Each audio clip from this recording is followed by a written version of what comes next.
सम्पूर्ण साथीहरूलाई नमस्कार। म इमान बटाला। आज म हाम्रो यस किसान लघु वित्त वित्तीय संस्था लिमिटेडले प्रयोग गर्ने वेबमेलहरूलाई इएम क्लाइन्टमा कसरी कन्फिगर गर्ने, कसरी युज गर्ने, त्योसँग सम्बन्धित रहेर यो भिडियो ट्युटोरियल बनाउन गइरहेको छु। हामीले खासमा जिमेललाई युज गर्न छोडेर आफ्नै वेबमेल युज गर्नुपर्छ, सबै ब्रान्चहरूको इमेलमा एकरूपता ल्याउनुपर्छ भनेर हामीले अब वेबमेलमा जाने भन्ने निर्णय गरेका छौँ। त्यसको लागि हामीले सबै शाखाहरूका इमेल क्रिएट गरिसकेको अवस्था छ र अब ती इमेलहरू शाखाले पाउनुहुनेछ र ती इमेल पाइसकेपछि वेबमेलबाट डाइरेक्ट वेबमेलबाट खोल्दाखेरि विभिन्न समयमा कसैले गलत पासवर्डहरू राखिदिने भएको कारणले गर्दा यदि त्यसरी टाइममा गलत पासवर्डहरू धेरै समय गलत पासवर्डहरू प्रयोग गर्यो भने हाम्रो वेबसाइटको आइपी ब्लक हुने र वेबसाइट नचल्ने हुने भएको कारणले गर्दा हामीले यो इएम क्लाइन्टलाई प्रयोग गरेर इमेलहरू चलाउन हाम्रो लागि सजिलो हुनेछ र त्यसका लागि कसरी कन्फिगर गर्ने भनेर म यो भिडियोमा यहाँहरूलाई बताउन गइरहेको छु र यहाँहरूले त्यही अनुसार कन्फिगर गरेर इमेल प्रयोग गर्न सक्नुहुन्छ, इमेल चलाउन सक्नुहुन्छ। सर्वप्रथम हामीले यो इएम क्लाइन्ट डाउनलोड गर्नुपर्ने हुन्छ। हामीले सिम्पली इएम क्लाइन्ट लेखेर सर्च गऱ्यौँ भने फर्स्टमै www.emclient.com को एउटा लिस्टिङमा फर्स्ट प्रायोरिटीमा नै यो क्लाइन्टको वेब एड्रेस रहेको छ। त्यसको मुनि डाउनलोड अप्सन छ, डाउनलोड इएम क्लाइन्ट फर विन्डोज। तपाईँले प्रयोग गरिरहेको ल्यापटपमा विन्डोज हुने भएको कारणले गर्दा विन्डोजको लागि इएम क्लाइन्ट डाउनलोड गर्नुपर्ने हुन्छ। यो खोलिसकेपछि यहाँ फ्री डाउनलोड बटनमा गएर हामी यो क्लाइन्टलाई इएम क्लाइन्टलाई डाउनलोड गर्न सक्छौँ। अब यो डाउनलोड भइरहेको छ, मैले पहिले गरिसकेकोले मैले यहाँनिर यसलाई पज गरेँ। मैले मल्टिपल डाउनलोड किन गरिराख्ने भनेर मैले डाउनलोड गरेको म यहाँहरूलाई इन्स्टल गरेर देखाउँछु। इएम क्लाइन्ट यसलाई चाहिँ इन्स्टल गर्नुपर्ने हुन्छ, एग्री गर्ने, इन्स्टल।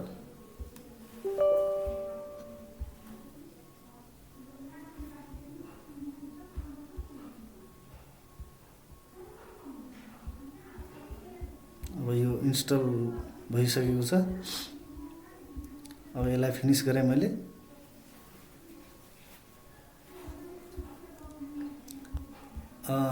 यो इएम क्लाइन्टको वेब एप्लिकेसन खोलिसकेको छ। अब यसमा तपाईँले कस्तो थिम प्रयोग गर्नुहुन्छ त्यो थिम प्रयोग गर्नु होला। मैले अहिले चाहिँ मोडर्न थिममा नेक्स्ट गरेँ।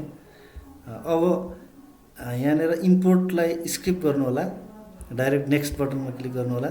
यहाँ तपाईँलाई हाम्रो संस्थाले प्रदान गरेको इमेल आइडी दिनु होला। जस्तै मेरो आफ्नो व्यक्तिगत इमेल आइडी यहाँ प्रयोग गर्दछु, IMAN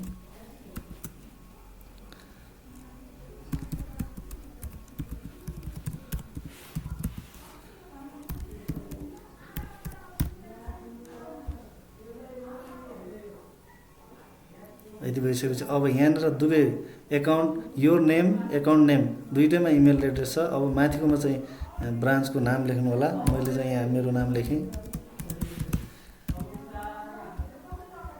त्यसपछि नेक्स्ट गर्नु होला। यहाँनिर क्रिएट इन्स्क्रिप्सन किपेयर भनेको छ, त्यसमै चुज गरेर नेक्स्ट गरिदिनु होला। यहाँनिर त्यो इन्स्क्रिप्सनको लागि एउटा पासवर्ड दिनु होला। तपाईँ आफूले सम्झिने गरेर कतै नोट गरेर राख्नु होला। मैले यहाँ आफूले सम्झिने गरेर पासवर्ड राखेँ।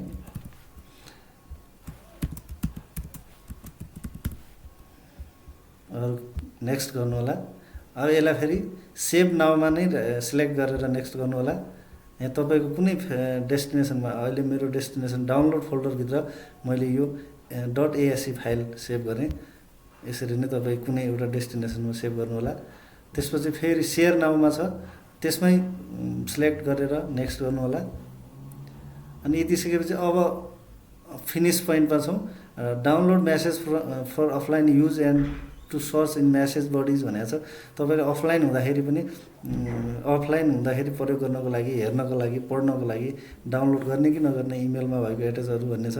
अब एट्याचमेन्ट तपाईँले डाउनलोड गर्नुहुन्छ भने include attachment to search in attach document भनेर त्यसलाई टिक लगाउनु होला र फिनिस गर्नु होला। यति भइसकेपछि हाम्रो इमेल कन्फिगर भयो। अब यहाँनिर अघि त हामीले इमेल एड्रेस संस्थाले प्रदान गरेको इमेल एड्रेस मात्रै त्यहाँ हालेका थियौँ। अब चाहिँ उताबाट हामीलाई पासवर्ड दिएको हुन्छ, त्यो पासवर्ड राख्नु होला। तपाईँ यसलाई सेभ गर्न पनि सक्नुहुन्छ या हरेकचोटि राख्नु पनि सक्नुहुन्छ। अब यति भइसकेपछि हाम्रो इमेल कन्फिगर भयो। यहाँनिर आइसक्यो, यता साइडमा मेरो इमेल आइसक्यो, वेलकम मेसेज पनि आइसक्यो। यति भइसकेपछि अब हाम्रो इमेल कन्फिगर भयो। अब कसरी इमेलहरू पठाउने? इमेलहरू पठाउनको लागि यहाँ माथि न्यू बटन छ, यसमा गएर यहाँ इमेल एड्रेसहरू तपाईँले पठाउनु पर्ने इमेल एड्रेस, जस्तै म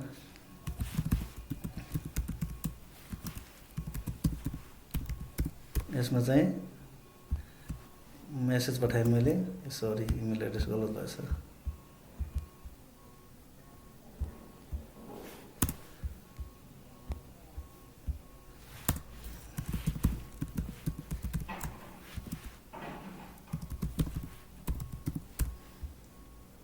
gmail.com, त्यसपछि सब्जेक्ट मैले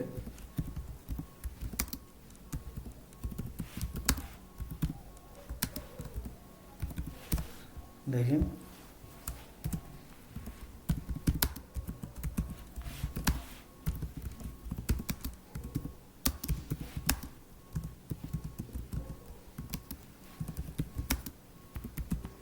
मैले सिम्पली यो मैले इक्जाम्पलको लागि मात्रै मैले इमेल लेखेको हुँ।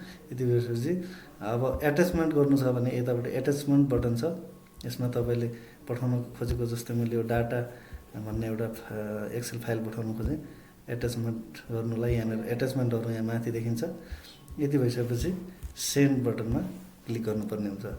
अब यो इमेल सेन्ड हुन्छ। मैले मिनिमाइज गरेँ। मैले यो अर्को इमेल पनि यतापट्टि खोलेर राखेको छु, आयो नआएको यहाँ थाहा हुन्छ।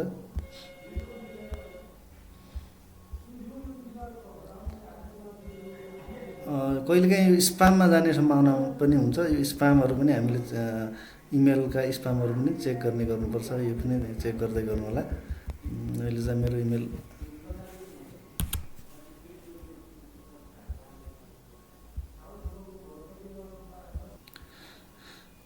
आइसकेको होला। अब यता मैले इमेलमा आइसकेको छ, यहाँ इमान बटाला भनेर है, यहाँ डाटा 2 भनेर यसरी आइसकेको छ। यसरी नै यहाँबाट म फेरि पठाउँछु त्यहाँ।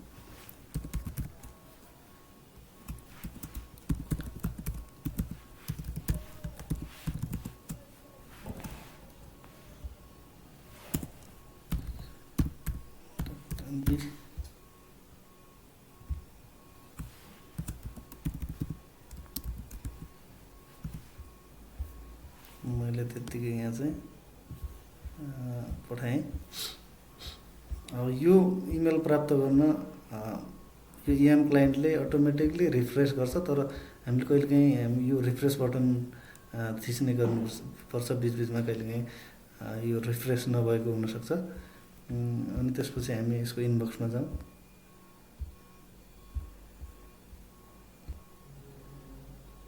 हेलो सर भनेर इमेल आएको छ यहाँ। अब यहाँबाट यो एट्याचमेन्टहरू छ भने एट्याचमेन्टहरू देखिन्छ, अनि त्यो डाउनलोड गर्नुपर्ने हुन्छ। अब यति भइसकेपछि अब नर्मल्ली बेसिक इमेलहरूमा गर्नुपर्ने कुराहरू भयो। अब यसमा थप एउटा कुरा, हामीले इमेलको सिग्नेचर कसरी सेट गर्ने भन्ने कुरा आउँछ। ब्रान्चले आफ्नो ब्रान्चको सिग्नेचर राख्ने हैन, त्यो सिग्नेचर कसरी राख्ने भनेर म यहाँहरूलाई देखाउन गइरहेको छु। यहाँनिर चाहिँ मेनु देख्न सक्नुहुन्छ। लेफ्ट साइडको अप्पर कर्नरमा मेनु लेखिएको छ। त्यो मेनुमा क्लिक गरिसकेपछि सेटिङमा जाने। सेटिङमा गइसकेपछि मेल भन्ने ट्याब छ, मेल ट्याब खोल्ने। त्यो भित्र टेम्प्लेट एन्ड सिग्नेचर भन्ने छ। यसमा क्लिक गरिसकेपछि यतापट्टि साइड सिग्नेचर राखेको छ। सिग्नेचरमा अब यहाँ सिग्नेचर्समा क्लिक गर्ने, तल सिग्नेचर्स भन्ने बटन छ। यहाँ गइसकेपछि न्यूमा जाने। प्लस गरेर न्यू। अब सिग्नेचरको नाम दिने, जस्तै मैले नाम दिएँ यहाँनिर। अब आफूले सिग्नेचरमा लेख्न चाहेको कुराहरू लेख्ने।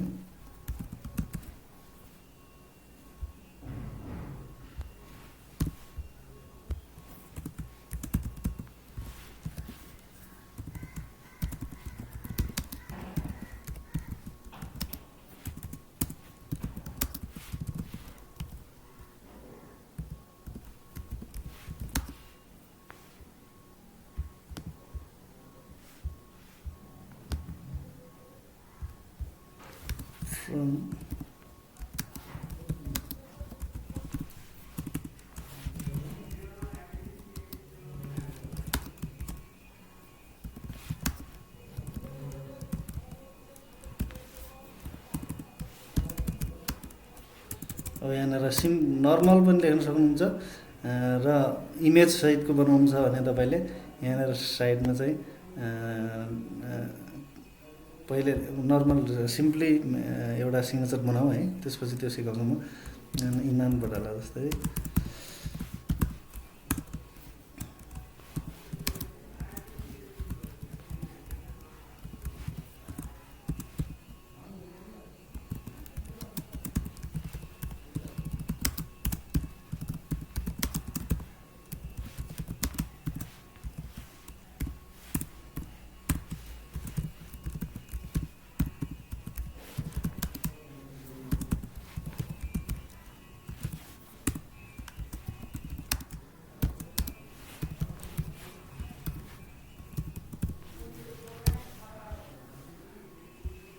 मैले टाइप गरेँ। म यसलाई अहिले कपी गरेर कट गरेर राख्छु। अब यहाँनिर एउटा टेबल लियौँ हामी, इन्सर्ट टेबल, दुईटा कोलमको मात्रै, दुईटा कोलम एउटा र भएको मात्रै। अनि त्यसपछि यहाँभित्र सेकेन्ड पार्टमा हाम्रो डिटेल पेस्ट गरिदिउँ। फर्स्ट पार्टमा चाहिँ फेरि त्यहाँ गएर इन्सर्ट पिक्चर गरौँ। आफ्नो फोटो राख्नु छ भने या ब्रान्चको लोगो राख्नु छ भने यहाँनिर ल मान उदाहरणको लागि यो लोगो राखौँ है। यो डाउनलोड भइसकेपछि यसलाई अलिकति साइज मिलाउँ,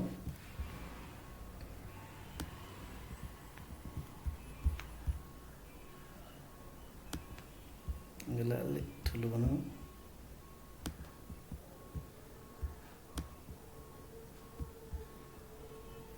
अब यहाँनिर टेबललाई चाहिँ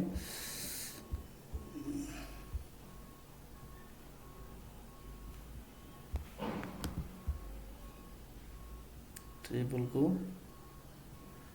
प्रोपर्टीमा जाउँ अनि यहाँ चाहिँ बोर्डरमा 0 राख्दिउँ। यो भनेको बोर्डर हाइड गर्नुको लागि हो। राम्रो सरी 0 भनेको भएन छ।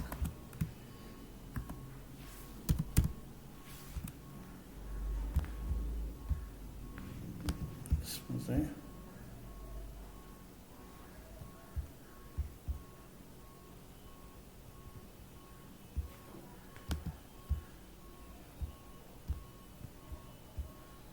वाइड छ, बोर्डर 0 भनेको 10 पो भएछ, 0। यति भएर चाहिँ हाम्रो टेबलको बोर्डर देखिँदैन।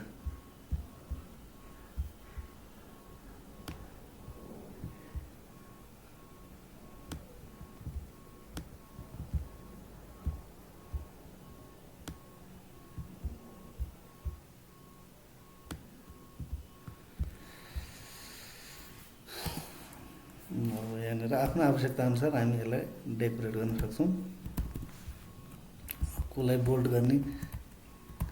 गर्ने कलरहरू राख्ने, यहाँबाट हामी त्यो कामहरू गर्न सक्छौँ।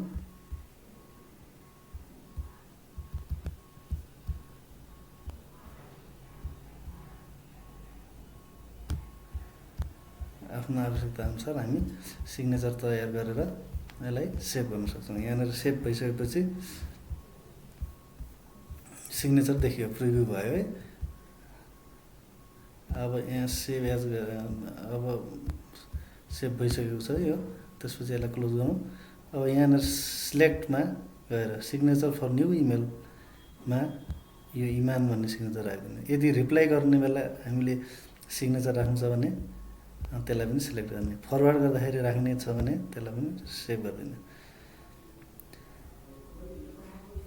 ल यति भइसकेपछि यसलाई एप्लाई गरेर ओके गरिदिनुहोस्। अब हाम्रो के भयो, इमेलको सिग्नेचर पनि क्रिएट भयो। अब न्यूमा क्लिक गरिसकेपछि यहाँ हाम्रो सिग्नेचर सहित इमेल आउँछ। यसरी हामी आफ्नो इमेल प्रयोग गर्न सक्छौँ र आफ्नो इमेलमा भएको क्रेडेन्टियलहरूलाई हामीले सुरक्षित राख्नुपर्ने हुन्छ।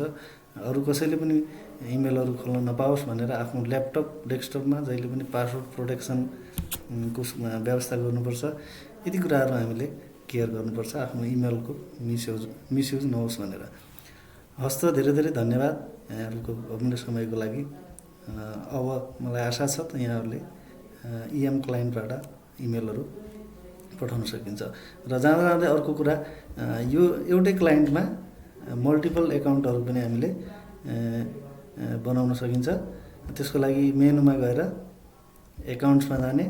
अब यहाँ एउटा एकाउन्ट अलरेडी क्रिएट छ। अब एड एकाउन्ट गरेर अर्को एकाउन्ट छ हाम्रो भने त्यो एकाउन्ट पनि हामीले राख्न सक्छौँ। एउटै क्लाइन्ट इएम क्लाइन्टले धेरै इमेल एकाउन्टहरूमा आउने इमेलहरू एकै प्लेटफर्ममा आउने पनि हामीले बनाउन सकिन्छ। हवस् त, धेरै धेरै धन्यवाद।